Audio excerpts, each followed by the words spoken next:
control. To live life with a new perspective. Living your best life every day.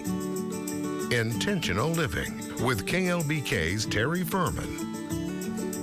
As we sit down to enjoy our holiday meals, there's generally talking in between bites. Small talk to start, and the weather, the kids, but things can sometimes take a tense turn. Political discourse can be enjoyable if both sides are willing to debate. But we caught up with an expert at Texas Tech to help give set limits on talking politics at the Thanksgiving table. I think it's about kind of realizing your hot button topics. And, for some people it's religion, some people it's politics, some people it's, animal rights, for example, whatever.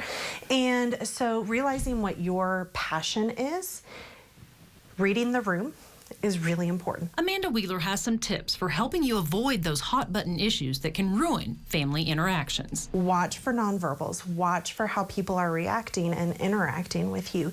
If you're starting to talk about your passion area and people are getting defensive, angry, things like that, being able to take a step back, take a breath, and say, you know what, let's change topics.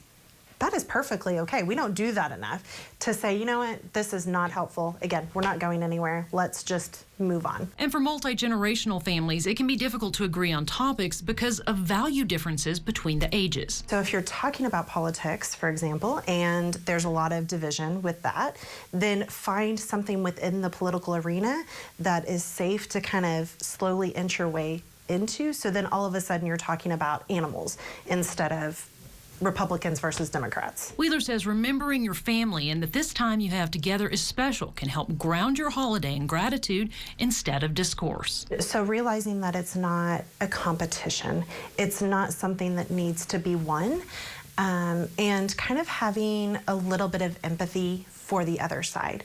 Maybe you don't agree with what they're saying, but being able to take a step back and say, okay, I don't agree with it, but this is how I think that they got there, and I can understand that piece. I can understand that maybe their life has taken them to believe these things where my life has taken me to believe these other things.